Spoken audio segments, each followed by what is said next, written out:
never imagined that at 62, I'd be standing outside my own home, holding 2 suitcases and a box of memories, while my son and his wife closed the door behind me. My name is Faye, and this is the moment my life turned upside down. Stay with me until the end, and tell me in the comments which city you're watching from. I want to see how far my story travels. That morning began like any other Thursday. I was making coffee in the kitchen I'd called mine for almost 4 decades when I heard my daughter-in-law's voice carry through the hallway, firm, sharp, and full of finality. "Michael, we've talked about this," she said. "She has to leave today." My hands froze around the warm mug. They were talking about me. Again. "But she's lived here long before we were married," my son said, though his voice sounded small. "It was her home first." "It was," Joy replied. "We've been covering the mortgage for 3 years. We've been patient, but I'm done sharing my space with someone who clearly doesn't want me here." Her words felt like cold water. Yes, Michael had taken over the payments after my late husband's medical bills drained our savings. But this house held my entire life. Every corner carried a memory. I stepped into the living room, trying to breathe steadily. "Joy, if this is about the dishes from last night, This isn't about dishes," she said sharply. Her eyes were unblinking. "This is about limits. And honestly, Faye, your time here is over." Michael stood behind her, shoulders tense, hands in his pockets. He looked so much like his father. But Robert never would have stayed silent. "Michael," I whispered, "can we please talk about this? This is still my home." He looked away. "Mom, maybe you should think about other options, a place where people your age can connect." The words hit like a heavy weight. A place for people my age? As if I no longer belonged in the life I built. "I'm 62, not 92, I said quietly. Joy stepped closer. "Michael and I are trying to build our future. We want a family. We want to renovate. The guest room could be a nursery. And your sewing room, we want to turn it into an office." My sewing room, where I had stitched every costume, every torn sleeve, every milestone quilt of Michael's childhood. It felt like they were erasing me. "Where do you expect me to go?" I asked. Joy shrugged. "That's not our responsibility anymore. You're an adult. Handle it." Her calm tone hurt more than shouting ever could. "I just need a few days." "No," she cut in. "You need to leave today. The locksmith is on the way. The locks will be changed by 5. I looked at my son, desperate for the boy who used to run to me during storms. But he only whispered, "It's time, Mom. You have to figure out your own life now." 3 hours later, I was outside with everything I could carry. The locksmith's drill echoed through the air like a farewell I hadn't agreed to. My hands trembling, I called 911. "Emergency services, what's your situation?" "I've been shut out of my home," I said. "I need help." "You'll need the non-emergency line for that," the operator replied. "But let me check the address." I heard her inhale sharply. "1 moment, I'm transferring you to Sergeant Davis. He covers that area." A click, then a rough voice. "This is Sergeant Davis. I hear you're having trouble with your living arrangements." "Yes, they changed the locks and—" "Yeah, I know the case," he interrupted. "Look, situations with relatives are tricky. Maybe you should have handled things differently with your son." My stomach dropped. "How do you know about my son?" I asked. He let out a low, amused sound, and something about it made my stomach twist. "Let's just say I know more than enough about what's going on," he said. "My advice? Find another place to stay. Don't make this more complicated." The call ended before I could respond. I stared at my phone, stunned. How could a police sergeant know so much about my personal life? And why did he sound familiar? Then it clicked. Davis. Joy's maiden name was Davis. Sergeant Davis wasn't just any officer. He was her father. The truth hit me so hard my knees gave out. I sank onto the cold sidewalk as the reality settled in. I had nowhere to go, no one to turn to, and even the people who were supposed to help had already chosen a side. Tears blurred my vision. "Excuse me." A deep, gentle voice said, "Are you all right?" I looked up and saw a man in his 60s standing a few feet away, tall, composed, silver hair catching the afternoon light. His warm brown eyes. They felt familiar, though I couldn't place why. "I'm fine," I said automatically, brushing tears from my cheeks. He glanced at my suitcases, then toward the window where I could see Joy watching with a look of triumph. "No," he said softly, "you're not fine, and you shouldn't be out here like this." Something in his voice cut straight through my humiliation, steady, warm, almost protective. "You deserve better," he added. And suddenly the familiarity in his tone snapped into place. He held out his hand to help me up, and the second our fingers touched, it was as if time folded in on itself. "Marcus!" His name slipped out before I even realized I'd said it. His eyes softened. "Hello, Faye." I stumbled back, breath catching in my throat. Marcus Williams, my first love. The boy my parents had forbidden me to see. The one whose letters I had hidden under my pillow. The one I'd never truly forgotten. "I don't understand," I whispered. "What are you doing here? How?" "I live here now," he said gently. "Bought a house 3 streets over about 6 months ago." 6 months. He had been so close. And I never knew. "I've been keeping an eye on you," he said quickly, seeing the alarm on my face. "Not in a strange way. I just wanted to make sure you were managing." He hesitated before adding quietly, "When I heard about Robert's passing, I thought about reaching out. I just didn't know if it would be welcome." My legs felt unsteady. "You knew about Robert?" "I know a lot more than you think, Faye." His voice held a sadness that mirrored my own. "I know about the medical bills. I know your son stepped in with the payments, and I know things in that house have been difficult for a while." I stared at him. This unexpected figure pulled straight from my past who somehow understood the details of my present. "But how could you know all that?" Marcus glanced toward the window again, where Joy still lingered, watching. "Small towns have big conversations," he said quietly. "And when you care about someone—" He stopped, letting the unfinished sentence speak for itself. "Care?" I repeated, barely believing the word. "Faye," he said softly, "we may not have spoken in 43 years, but that doesn't erase how I felt." His words settled between us like a bridge across decades. "Come on," he said gently, picking up one of my suitcases. "Let's get you inside someplace warm.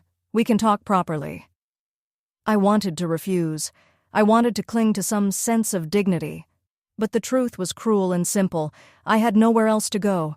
So I lifted my box of photographs, and together we walked away from the house that had been my life for so long.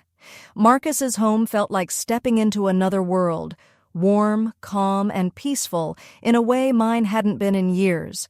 The colors were soft and earthy, the fireplace glowing, the atmosphere comfortable instead of tense.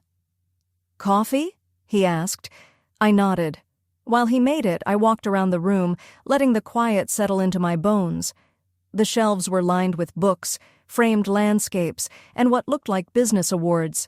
Then one photo stopped me cold. A silver frame, and inside it, me. 18 years old, wearing the white dress my mother sewed, smiling at something out of frame. One of the last moments before everything changed. "I've taken that picture everywhere I've lived," Marcus said quietly behind me. I turned, surprised, as he handed me a steaming mug. His expression was open, honest in a way that reminded me of the boy he once was. "Marcus, what happened after my parents?" The words caught in my throat. "After they tore us apart. After they told me you weren't good enough." He nodded slowly, his eyes dropping to the floor for a moment before meeting mine again. He handed me the coffee, and I heard the faint edge of something unsaid in his voice. I sat across from him, watching the careful, deliberate way he moved, the quiet precision of a man who had learned to navigate the world with caution. "I joined the army," Marcus said, "did 2 tours overseas. When I got out, I used the GI Bill to study engineering. After college, I started a small construction business. Nothing big, Just me, a truck, and whatever work I could find. He met my eyes, but I had a reason to succeed. Marcus, I began, but he raised a hand gently. I needed to become the kind of man who could have stood beside you. The room seemed to fall silent around us. The company grew, he continued. I made smart choices, caught a few lucky breaks. By my mid-30s, I owned one of the largest construction firms in the state. By 40, I'd moved into real estate development. He looked down at his hands for a moment. I never married, Faye, not even close. The weight of those words settled between us. Why? I whispered. He gave a small, sad smile. Because every woman I met, I compared her to you, and none of them ever felt like the girl who believed I could become anything. My eyes filled, the memories hitting with a softness that hurt. Marcus, I was 18, I said. Just a kid. Our parents saw us as a risk to their plans, he replied gently. Yours already had Robert in mind. Good family, good future, everything lined up. They couldn't imagine you choosing someone who didn't fit their idea of success. It wasn't like that, I argued, though even as I said it, I felt the truth in his words. My parents had adored Robert from the moment he stepped into our home. They encouraged every part of that relationship. And yes, he had been a good man. He loved me, I said softly. We had a solid life. I'm glad you were cared for, Marcus said, though I heard the effort it took for him to say it. But his words made something inside me tremble. Had I been happy? Truly happy? Or had I simply built a peaceful, predictable life and learned to call it enough? Marcus leaned forward. I need to ask you something. That woman back there, Joy, what's her full name? Joy Davis, I said automatically. Why? Marcus's expression tightened. Davis, he repeated. I thought so. Her father. He's the same Sergeant Davis who dismissed your call, isn't he? My coffee mug slipped in my hands. How could you possibly know that? Because I know that family, he said quietly, and I know how they work. Her father has a history of bending rules for the right people, not major things, just enough to make himself useful. A chill ran through me. What are you saying? Marcus walked to the window, clasping his hands behind his back. I'm saying none of this was sudden. The rushed locksmith, the police response, the timing, it was coordinated. Joy didn't wake up today and decide you had to leave. She's been setting this up for months. The room seemed to sway. But why? What did I ever do to her? You existed, Faye, he said simply. You reminded her that the house was never truly hers. Some people can't share. They need to have full control. I thought back to the subtle changes, the way she rearranged my kitchen, shifted family photos, rewrote traditions. I had dismissed it as daughter-in-law friction, but Marcus was painting a different picture entirely. There's something else, he added quietly. After I saw how she treated you, I looked into her past. A prickle of dread rushed down my spine. Marcus, what do you mean? Joy Davis was married before. I froze. What?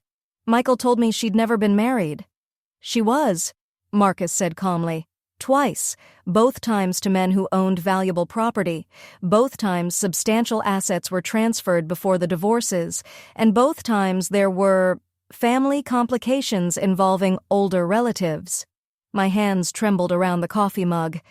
You're telling me she's repeated this pattern before? Marcus nodded. And your son doesn't know, I whispered. He sees what he wishes to see, Marcus replied. A charming, attentive young woman who makes him feel valued. She likely shared some sad story from her past, something that made him want to protect her. And suddenly, everything fell into place. Her insistence on taking over the mortgage, her constant comments about our future. Her slow, subtle narrative that painted me as difficult. Her father's convenient influence. She had been removing me step by step until today was nothing more than a final detail. What am I supposed to do now? I whispered. Marcus returned to his chair and leaned in, his voice low. What if I told you I've been preparing for this moment for 6 months, ever since I moved back and saw what was happening to you? Preparing. What? I breathed. A slow, confident smile spread across his face, the kind of smile that hinted at a plan already set in motion. Joy Davis has no idea who she's dealing with. He poured himself another cup of coffee, entirely calm. Tell me something, Faye. Do you remember our last real conversation? The one before your parents made you send that letter? The memory hit me so suddenly, I felt winded. We'd been sitting by Miller's Creek behind the old cotton mill. I was 17, he was 19, and back then we were planning a future with the unshakable certainty that only young love can create. You said you were going to build me a house, I whispered, the memory rising like mist. A house with a wraparound porch and a garden big enough for roses. And you said you'd wait for me, Marcus replied quietly, while I figured out how to earn enough to support a wife. His voice carried 43 years of regret. You told me your parents would understand once they saw how hard I was willing to work for you, he added. I closed my eyes, remembering the girl I once was, the girl who believed love alone could overcome anything, that parents' objections were just temporary storms. I was so naive, I whispered. We both were, he said, but the difference is I never stopped believing in that dream. Marcus walked to a mahogany desk and pulled out a thick folder. When he returned, he spread papers across the coffee table, deeds, statements, blueprints. 6 months ago, when I moved back to town, he said, I started buying property, not random lots, very specific ones. He pointed to a map with several areas circled in red. Your neighborhood. My breath caught. Marcus, what did you do? I bought 12 houses within 4 blocks of your home, he said calmly, including the one I'm living in now. He held my gaze. And 3 weeks ago, I bought something else. He slid a document toward me. A mortgage transfer agreement for my house. The house Michael and Joy believed they controlled. That's impossible, I stammered. Michael's been making the payments. The bank would never... The bank, he said gently, was relieved to sell a struggling mortgage at a discount. Your son has missed 3 payments in 6 months. My stomach twisted. He didn't tell me... Because Joy convinced him not to, Marcus said. She told him you didn't need extra stress. She also assured him that once you were gone, they could refinance and lower their rates. So she knew they were in financial trouble, I whispered, and she still pushed to remove me? Marcus nodded slowly. She assumed she had time to fix it. He leaned back, watching my reaction. What she doesn't know, he continued, is that as of yesterday afternoon, I hold the mortgage, which means I can request full repayment at any time. A realization crashed through me. You could make them leave. I could, he admitted.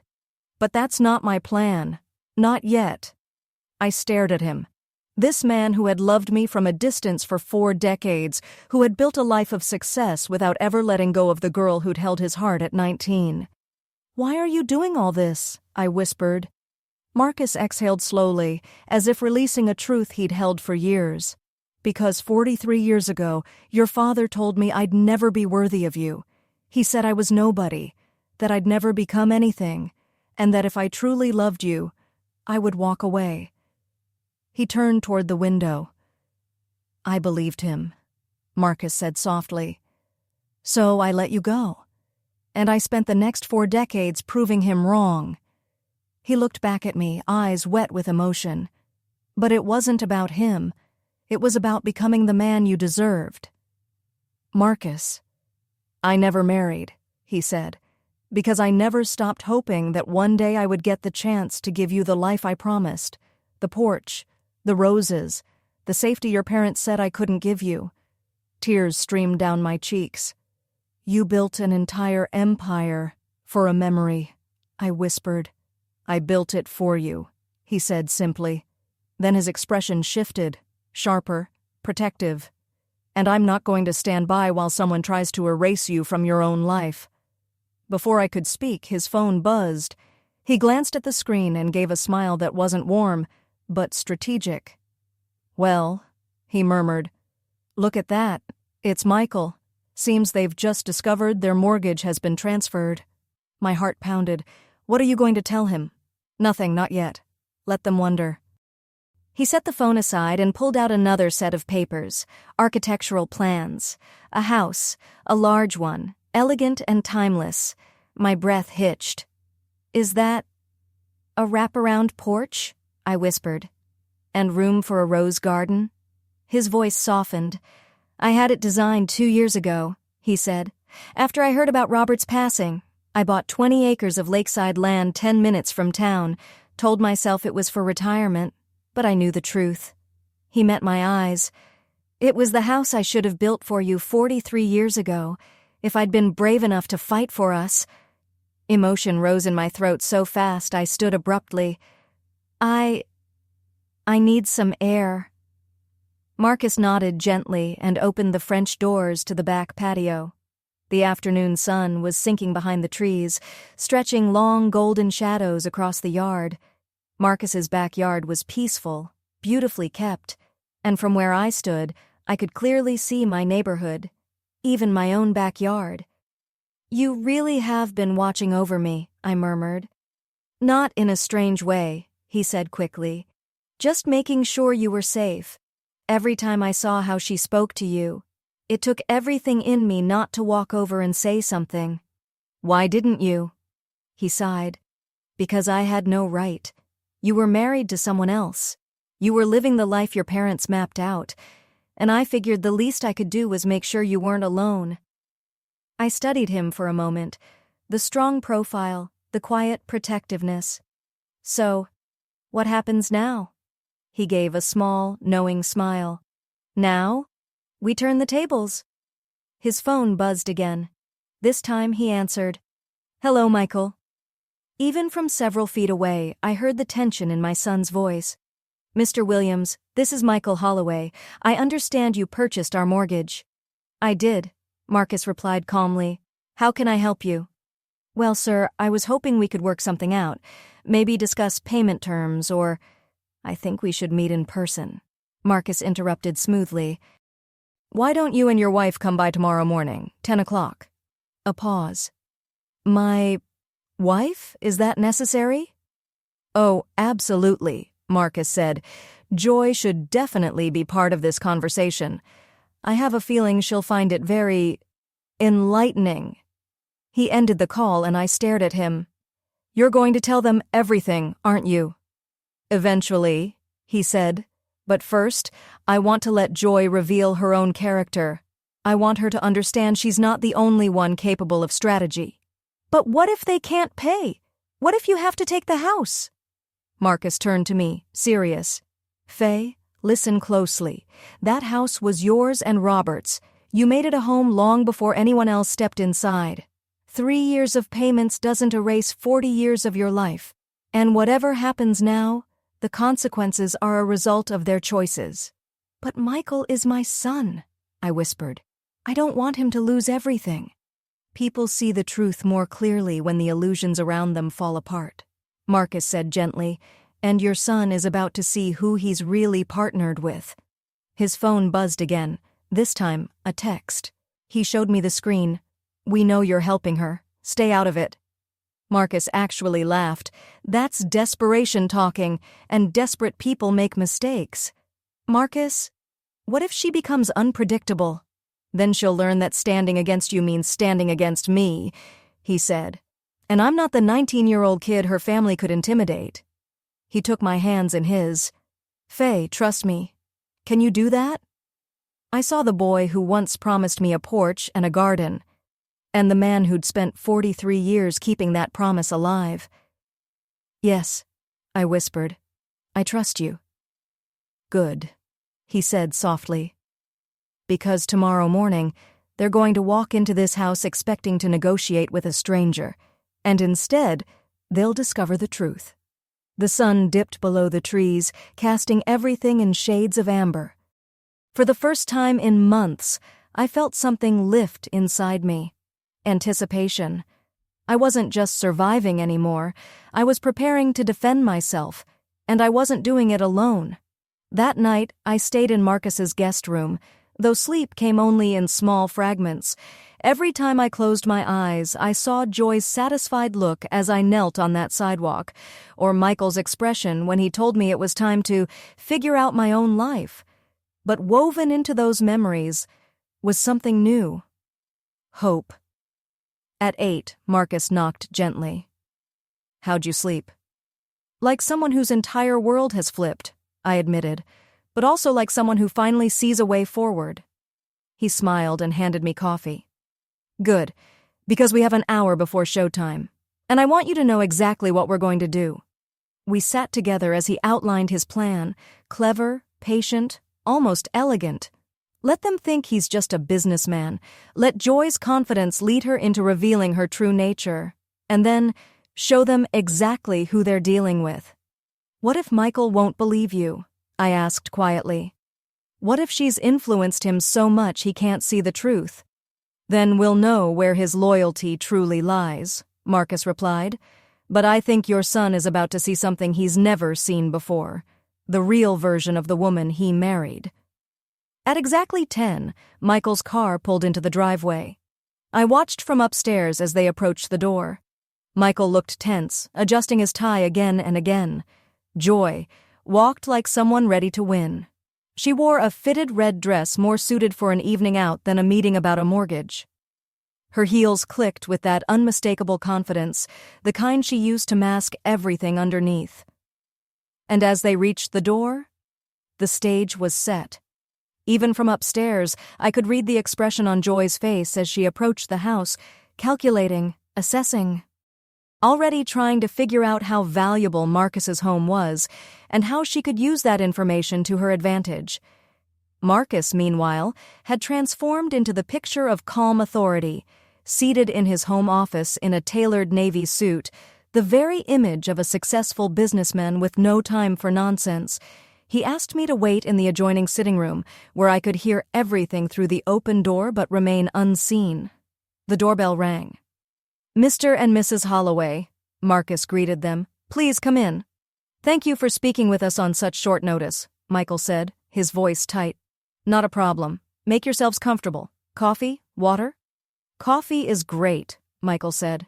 "Just water for me," Joy replied, her tone as smooth as polished marble. Then, almost theatrically, "You have a beautiful home, Mr. Williams. The architecture is just stunning." "Thank you," Marcus replied lightly. "I renovated when I moved here 6 months ago." Chairs shifted, drinks were set down. Then Marcus's voice shifted into a business-like calm. "Let's discuss your mortgage." "Yes," Michael said carefully. "We were caught off guard. We were working with the bank to restructure, and suddenly the loan was transferred." "Banks act based on risk," Marcus said, "and your recent payment record raised concerns." I heard Joy shift slightly, almost bracing herself. "Mr. Williams," she said sweetly, "I'm sure we can come to a solution that benefits all of us. That house means everything to us. It's our future." "Interesting," Marcus replied, "because from what I understand, it was your mother-in-law's home originally. What happened to her?" Silence. Then Joy responded, each word chosen carefully. "Family situations can be complicated. Sometimes it's healthier for everyone when older relatives have their own space, more independence, less stress." "Fascinating viewpoint," Marcus said. "And where is Mrs. Holloway living now?" A longer pause. "She's figuring things out," Michael said uneasily. "She has options?" Marcus asked, his tone deceptively mild. "Because from what I understand, she was given less than a day to leave a home she'd lived in for almost 40 years. That's quite abrupt." "Mr. Williams," Joy cut in sharply, "this isn't relevant to our meeting. This is about business." "You're absolutely right," Marcus said smoothly. "So let's talk details. Your balance is $247,000. Monthly payments are $1,162, 3 of which were missed in the last 6 months. "We can catch up," Michael said quickly. "I've had issues at work, but—" "And your wife's father's situation hasn't helped," Marcus added casually. The air in the room went still. Joy's voice was suddenly ice cold.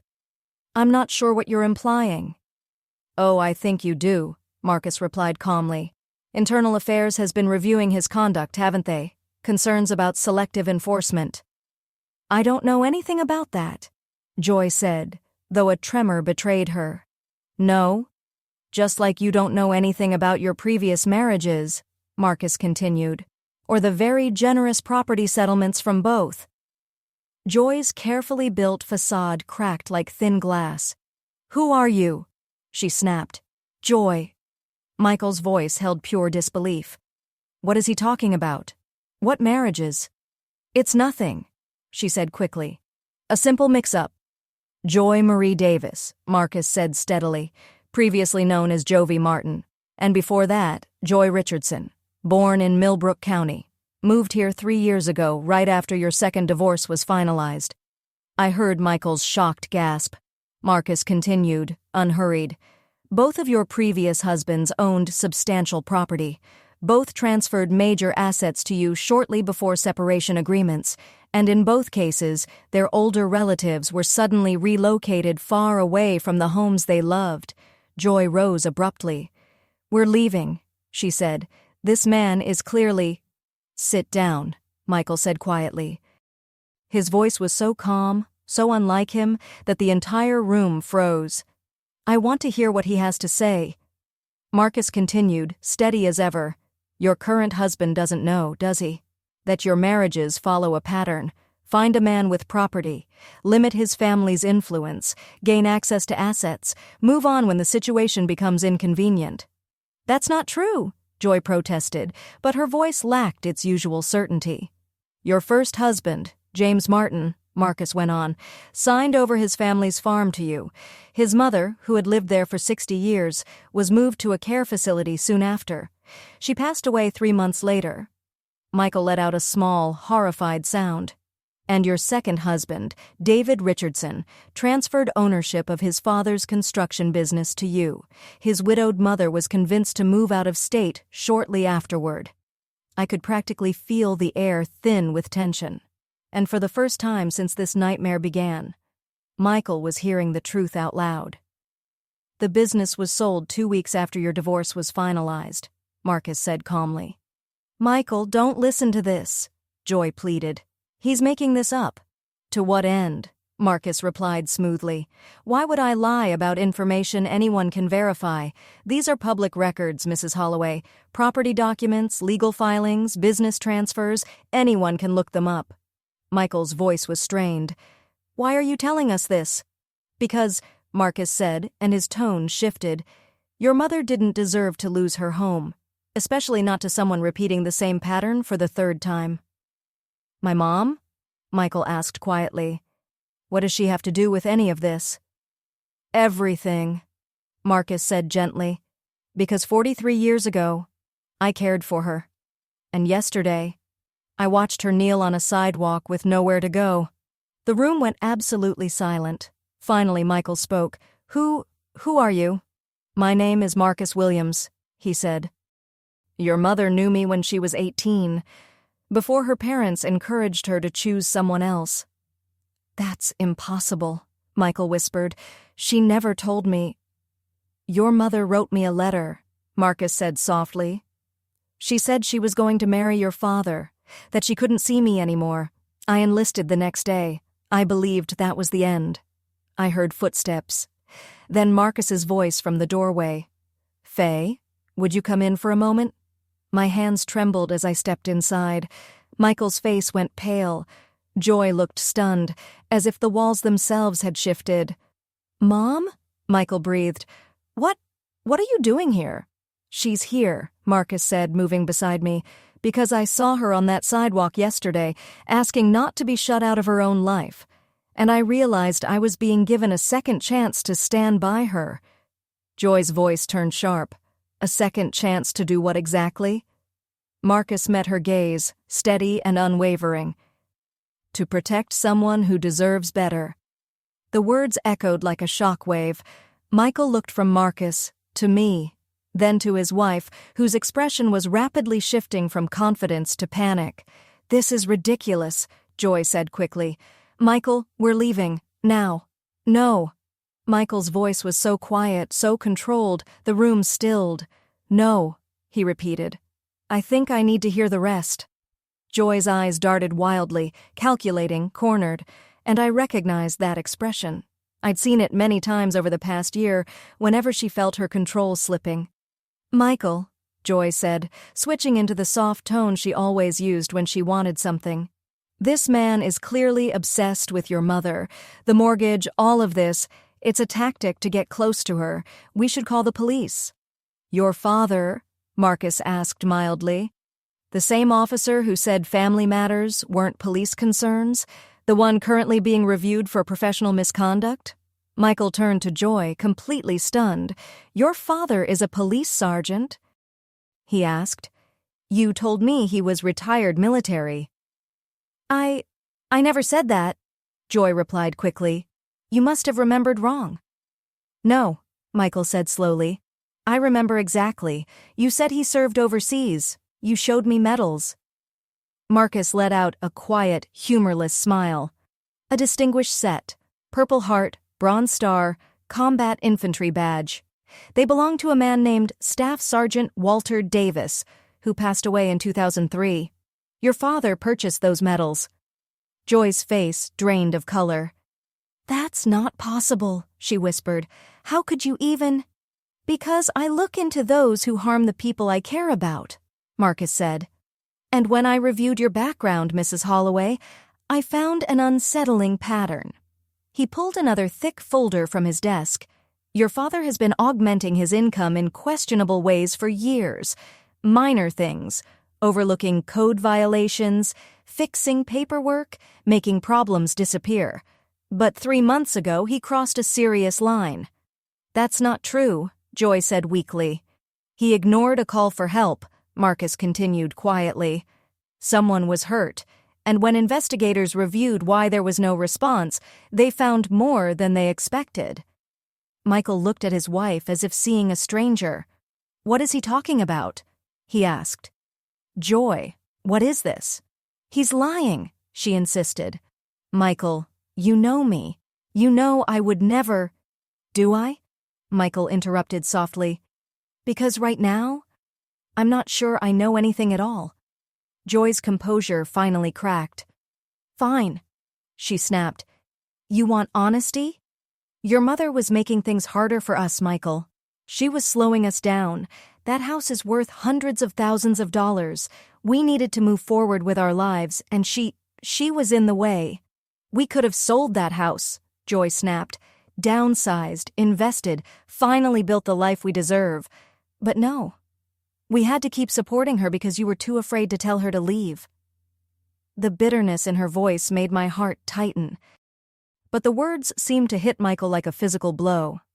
Too afraid, he repeated slowly. Yes, Joy pressed on. Too afraid to stand up to anyone.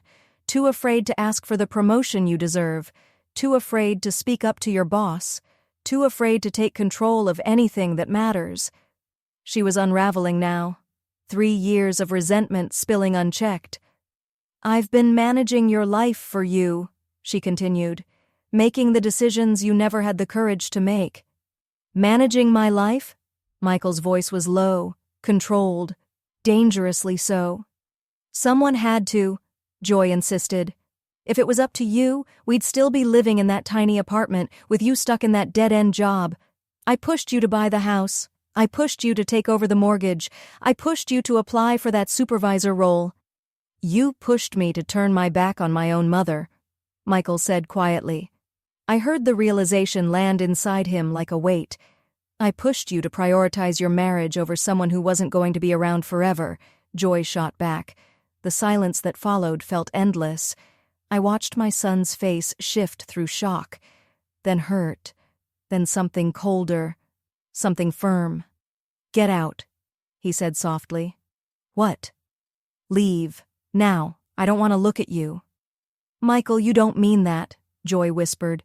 You're upset. I'm clearer than I've been in years, he said, rising to his feet. You used me. You convinced me to push away the one person who always cared. And for what? A house? Money? For us, Joy pleaded, reaching for him. Everything I did was for us. He stepped back. There is no us anymore. Joy's desperation sharpened into anger. You think you can walk away from me? After everything I've done? I made you into someone people could respect, and now you're choosing her? I'm choosing respect for my mother, Michael replied. I'm choosing to be done with games. She turned on Marcus, eyes blazing. This is your doing, she said. You filled his head with lies. You've always been obsessed with his mother. It's pathetic. The only manipulation here, Marcus said calmly, is what you've done to him from the moment you met, convincing him that caring for his family was weakness and that your approval was the only thing that mattered. She's just a bitter older woman who can't accept that her son's moved on, Joy snapped, pointing at me. Had moved on, Michael corrected. Past tense. Joy spun back toward him. You think you can just end this? I know things about you, things that could cause problems for you. Like what? Marcus asked smoothly. The missed mortgage payments? The misinformation about your background? Or perhaps the anonymous messages sent to his employer? The color drained from Joy's face. How did you— The messages you sent yourself, Marcus said, trying to create pressure, trying to force him to choose you over his mother. Michael stared at her, stunned. You reported me to my own workplace? He asked, voice trembling. I was trying to help you, Joy insisted weakly. If they thought your home life was stressful, they'd understand why you needed distance from your mother. You were trying to guide me away from my own family, Michael said. You were using my job as leverage. Joy realized then that every layer of her story had unraveled. This is all your fault, she hissed at me. If you had just left quietly, none of this would be happening.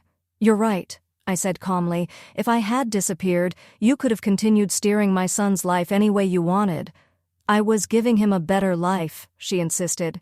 You were separating him from anyone who truly cared for him, I replied, just like with the families of your previous husbands. Her last attempt was a plea. Michael, I love you, she said, eyes wide. Everything I did was out of love. Don't ruin 3 years of marriage over one misunderstanding. Michael looked at her for a long moment, and suddenly I saw his father in him, the quiet strength, the clarity.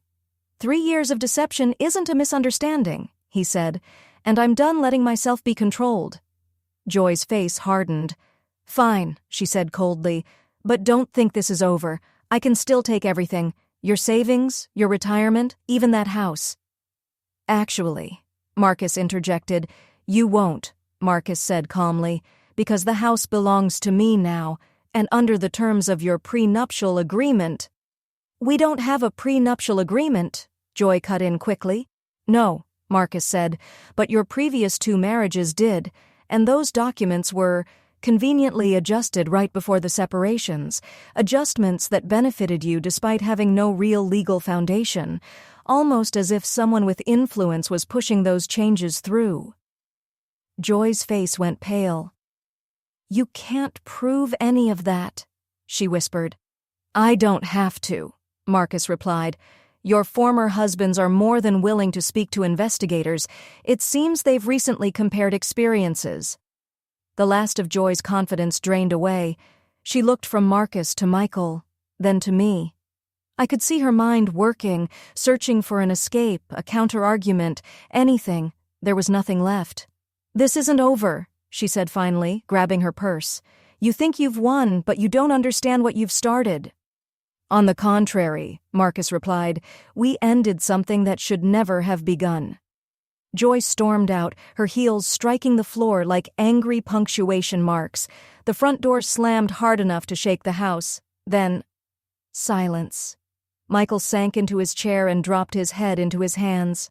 Mom, he whispered, I'm so sorry. I'm so sorry. I wanted to go to him, to wrap my arms around him like when he was a child, but the past 48 hours had left me cautious. Michael, I said gently, you don't have to— No, he said, looking up at me with eyes red from emotion. Let me say this. He swallowed hard. I chose her over you. My own mother.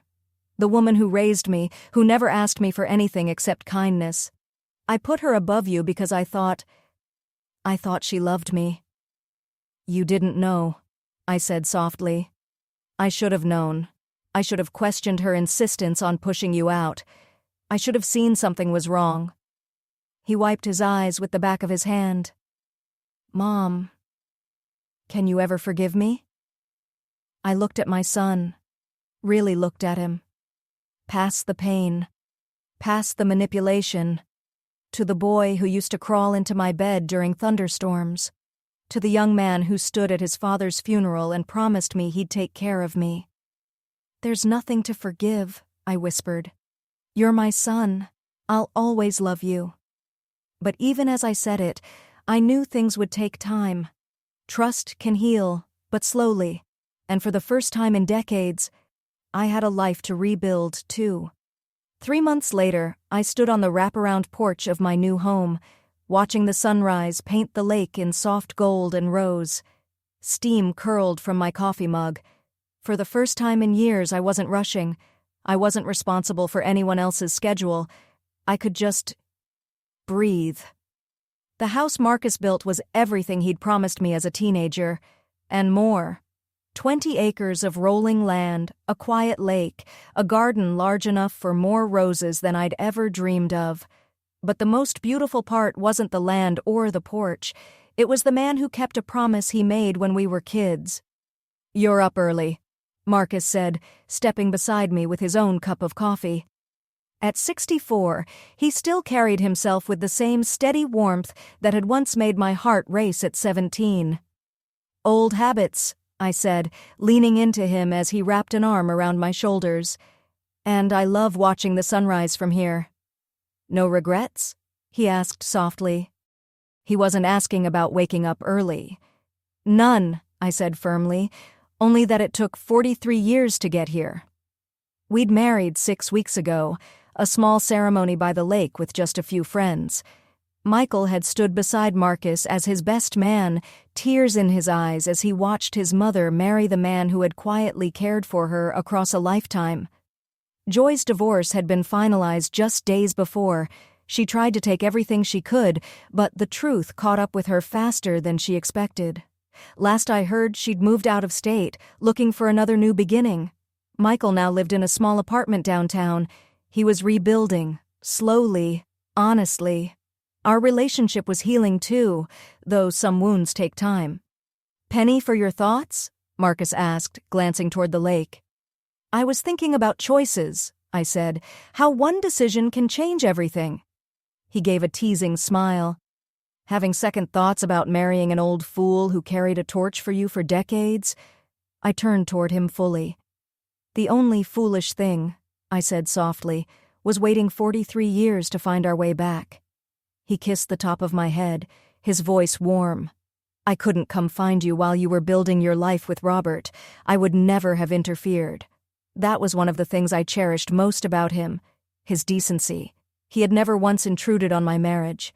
Even when he lived 3 streets away, he kept his distance, watching only to make sure I was safe. What's the plan today? He asked. I think I'll work in the garden this morning, I smiled. The roses you planted are finally blooming. And this afternoon? He asked, raising an eyebrow. I have something to show you. Oh? Should I be concerned? Only if you don't like surprises. After breakfast, I spent the morning tending to my roses, 2 full acres of them. Marcus's wedding gift to me, every variety I'd ever dreamed of. And for the first time in a very long time, my life felt entirely, beautifully my own, but my real surprise for Marcus waited in the greenhouse he'd built just for me, a space that had slowly become the heart of my new life. Over the past few weeks, while he traveled for business, I'd been working on something meant to honor both the life we'd dreamed of as teenagers and the life we were finally building now. That afternoon, I led him down the flagstone path toward the greenhouse, my heart fluttering with anticipation. Close your eyes, I said softly. Faye, he teased. Trust me. He closed his eyes, and I guided him inside.